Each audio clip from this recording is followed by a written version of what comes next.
Eu vou fazer uma pequena introdução, que é de praxe, para situar as pessoas que estão assistindo à nossa audiência pública pela Rádio Senado, pela Agência Senado e pela TV Senado.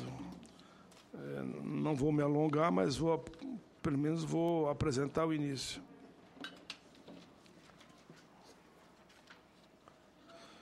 Enfim, um dos focos dessa comissão é combater as distorções que afetam o nosso sistema previdenciário.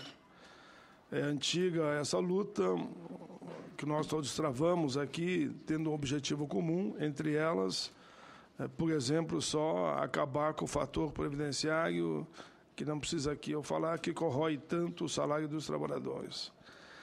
A preocupação que nos traz hoje é motivo maior de ter requerido essa audiência pública, não se relaciona a qualquer dos sérios problemas observados no regime geral, mas o desejo de discutirmos sobre a grave ameaça que paira sobre o sistema de previdência complementar, mais especificamente sobre os participantes assistidos pelas entidades fechadas da Previdência Complementar, também conhecidos como fundo de pensão.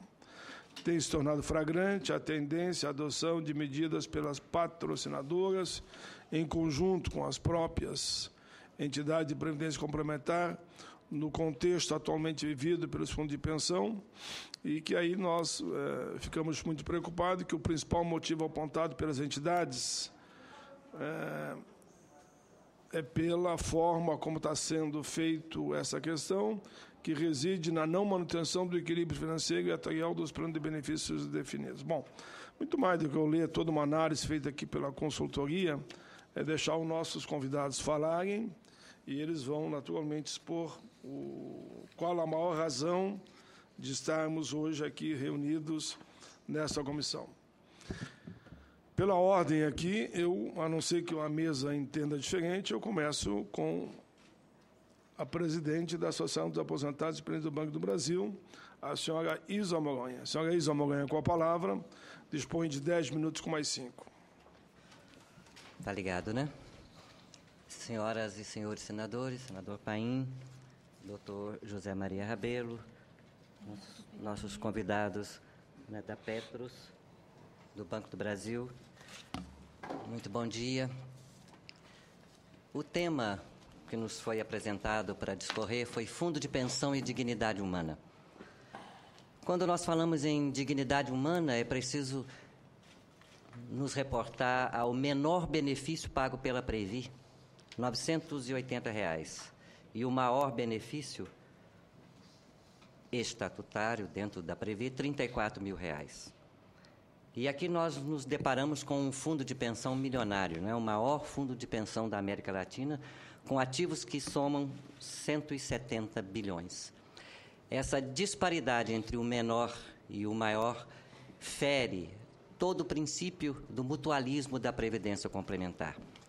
E nós temos que nos preocupar com recentes medidas do Banco do Brasil, que transformou os seus diretores, vice-presidentes e o próprio presidente em estatutários, empilhando nas suas verbas remuneratórias vantagens que a grande massa do funcionalismo do Banco do Brasil não tem. Instada por alguns conselheiros da Previ e pela Federação, nós recorremos à Previc.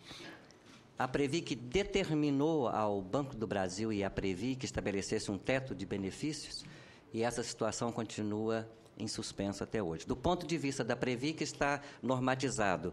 Eu ouso dizer, doutor José Maria, que nós, do lado de participantes e assistidos, só não concordamos com a fórmula com que a Previ que autorizou que o Banco do Brasil pagasse essa diferença, ou seja, com recursos que constam no balanço da Previ como à disposição do Banco do Brasil. Para nós, isso seria pagar a Previ com dinheiro da própria Previ. Quando nós falamos em dignidade de um plano de benefício, nós temos que pensar na figura da reversão de valores, que foi uma inovação da resolução CGPC 26 de 2008, que extrapolou os limites legais, senador Paim, da Lei 109. O legislador da Lei 109 em nenhum momento permitiu que patrocinadores tivessem acesso a recursos superavitários dos seus fundos de pensão. Fala em revisão de plano. E quando falamos em revisão de plano, nós temos que pensar em rever as premissas do plano. A situação de déficit ou superávit em um plano de benefício são situações anômalas. Um plano de benefício nasceu para viver em equilíbrio. Se há déficit, alguma coisa está errada. E se há superávit, é porque ou está cobrando demais ou está pagando de menos. Então, vamos rever as premissas do plano, vamos passar as pensões para 100% e não 60%, como é o caso da Previ. Isso seria uma revisão de plano, de fato. A resolução CGPC 26 é de autoria do Conselho Nacional de Previdência Suplementar, que é formado em sua grande maioria por representantes de governo. Foi assinada pelo então ministro da Previdência, o senador José Barroso Pimentel. E agora corre, aqui no Senado, senador Paim, um projeto de decreto legislativo, de autoria do senador Paulo Bauer, que altera, susta alguns artigos da Resolução 26, exatamente os artigos que permitem a reversão de valores. E qual não foi nossa surpresa ao descobrirmos que o senador indicado relator da matéria, é o senador Pimentel. Então, nós acreditamos, com todo o respeito ao senador Pimentel, que ele deveria se declarar impedido dessa relatoria. Ele, enquanto ministro, concorda com todos os termos da resolução CGPC 26, tanto que assina. E agora, na condição de senador, é indicado relator da matéria. Nós não podemos esperar que ele tenha mudado de ideia de 2008 para 2013. Nós não temos muita esperança numa relatoria nas mãos do senador Pimentel. Seria, voltando a pedir vênia, né? Seria digno do senador Pimentel que ele se declarasse impedido dessa relatoria. Sobre retirada de patrocínio. Há uma grande insegurança jurídica nos novos planos e nos planos antigos de previdência complementar fechada. É lógico que a resolução que previa a retirada de patrocínio antiga, número 6 de 98, ela tinha algumas falhas, e essa resolução número 11, ela veio corrigir. Mas ainda deixa uma porta aberta, escancarada, para que qualquer patrocinador possa deixar o plano assim que o desejar, sem nenhum motivo plausível. Ele tem apenas que dizer que quer sair.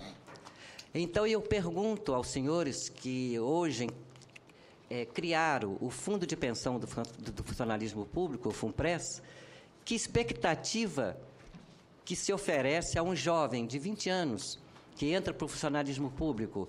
Você oferece um plano, mas ele não sabe se esse plano vai estar garantindo a sua aposentadoria e a sua pensão no futuro. A retirada de patrocínio vem ferir direitos porque o contrato de previdência complementar é um contrato de adesão. Ao assumir no Banco do Brasil, os colegas aqui todos se lembram, você assinava a adesão à Previ, era compulsória. Então, 40 anos depois, 50 anos depois, uma retirada de patrocínio, talvez pouco provável por parte do Banco do Brasil, mas possível graças à resolução número 11, simplesmente rasga-se aquele contrato antigo e você perde o seu direito. Claro que não se pode fechar totalmente as portas aos patrocinadores, mas nós acreditamos, temos convicção, a Federação de Aposentados e Pensionistas tem a convicção que os planos de benefício definido existentes e que já estão em extinção, ou seja, não entra mais nenhum novo participante, esses planos deveriam ser protegidos da retirada de patrocínio. É o caso de alguns planos da Petros, é o caso de alguns planos da FUNCEF, é o caso de alguns planos da REFER, da Real Grandeza, de Furnas. Bem, e, finalmente, eu quero dizer, senhor senador Paim, que falta alguém nesta mesa. Falta o representante dos aposentados e pensionistas do Aeros. Falta alguém que fale pelos 900 aposentados do Aeros já falecidos, cujas famílias atravessam graves dificuldades. Alguém que fale dos 9.000 sobreviventes lesados por seus patrocinadores. A situação participantes e assistidos do Aeros está nas mãos dos tribunais, quando deveria estar sob a vista do Congresso, sob o amparo do Congresso. É impossível que, por falhas da antiga Secretaria de Previdência Complementar, que antecedeu a Previc, que não foi capaz de perceber os avanços das patrocinadoras, empresas de aviação, sobre o Fundo Aeros, e chegou ao ponto em que chega, que eles recebem, senhores, 8% do que teriam direito em suas aposentadorias e pensões. A intervenção sobre o Aeros ocorreu em abril de 2006. Até então já foram indicados 4 interventores, mas a situação continua insustentável, a situação continua grave. Eu não tenho nenhuma procuração para falar pelos companheiros do Aeros, mas eu entendo que a situação do Aeros é uma mácula, é uma nódoa em todo o sistema de previdência complementar. Se aconteceu com o Aeros, pode acontecer com qualquer outro fundo de pensão. É preciso, doutor José Maria Rabelo, que a Previc tenha olhos mais atentos para os atos dos patrocinadores. Nós temos que pensar que reversão de valores, doutor José Maria, é uma ficção jurídica que transforma o patrocinador em maior beneficiário de um fundo de pensão. Imagine, o fundo de pensão apresenta resultados superavitário, apresenta reservas. E o patrocinador, graças à 26, tem direito à metade desses lucros, como se fundo de pensão, estou terminando, como se fundo de pensão fosse uma empresa mercantil que produzisse lucros. Não é. Quem recebe benefício é aposentado, é pensionista. Patrocinador não pode nunca ser objeto de receber aportes do seu fundo de pensão. E o Banco do Brasil tem engordado seus resultados milionários e aparecido na imprensa com destaque, graças aos aportes que faz dos resultados da Previ. Assusta-nos agora a possibilidade de suspensão de um benefício especial temporário e a volta das contribuições, no caso da Previ. Eu penso que é outro aspecto da Resolução 26 que deveria ser revisto, doutor José Maria, uma vez que, no momento que o fundo de pensão apresenta resultado superavitário, decide-se que pode-se transformar esse superávit em benefício. Mas manda-se que se pague em parcelas. Ora, no ano seguinte, a Bolsa de Valores enlouqueceu, não há mais recurso e os fundos previdenciais criados para bancar esses benefícios especiais temporários devem ser revertidos. Se é para distribuir benefícios, que seja de uma vez, porque amanhã o resultado da Bolsa já é diferente do de hoje. Nós temos que repensar essas coisas, repensar esses aspectos, porque os senhores podem ter certeza, a suspensão do benefício especial temporário, a partir de 2014, como tem anunciado a Previ, vai causar uma perda de mais de 28% nos recursos de aposentados e pensionistas do Banco do Brasil. Muito obrigado, espero não ter me alongado. Muito obrigado, senhores. Tudo bem.